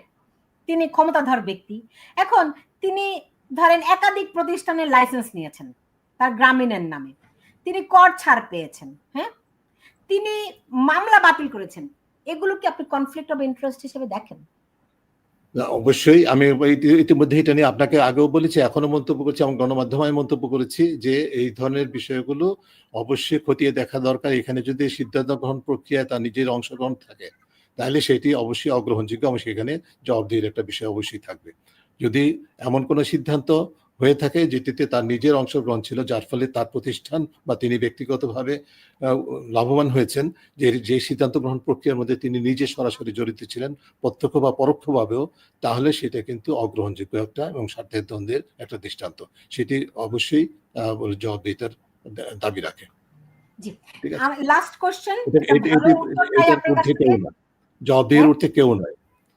ঠিক আছে, ঠিক আছে। সেটাই তো, জবাবদিহিতা না থাকলে তো দুর্নীতি থাকবেই, তাই না?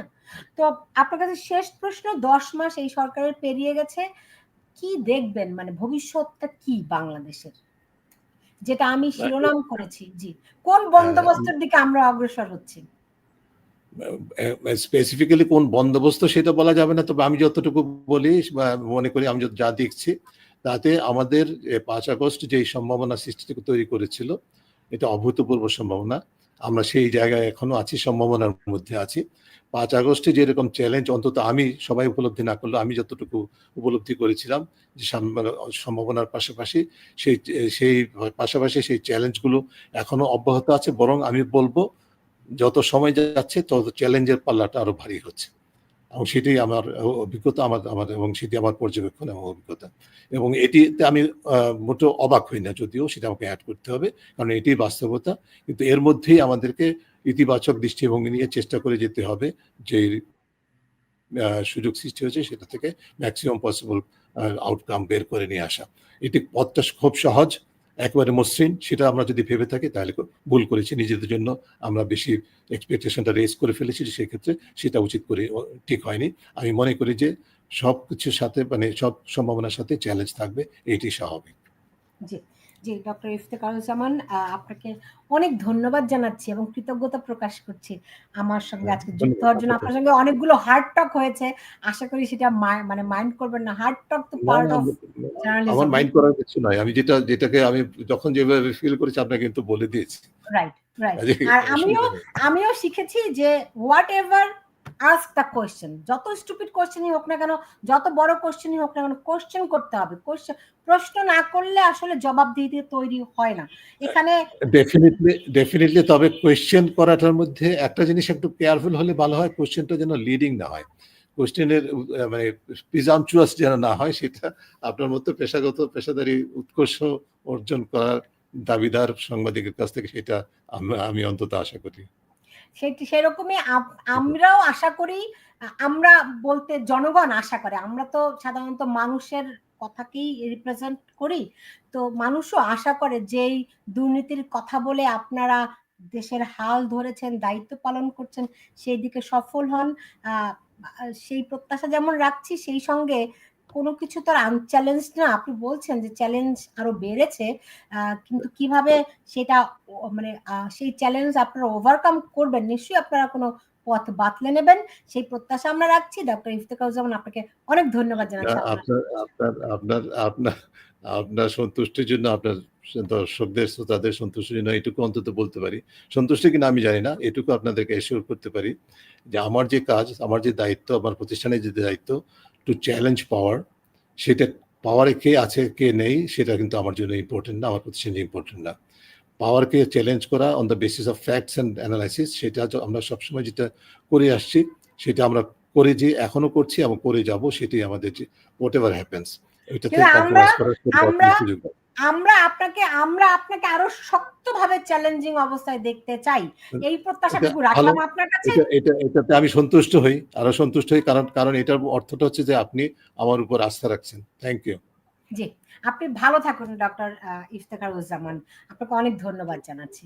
দর্শক, এই ছিল আমার এখনকার আয়োজনে। আমরা দেখেছেন যে কোন বন্দোবস্ত বাংলাদেশে যাচ্ছে তা আমরা এখনো জানি না।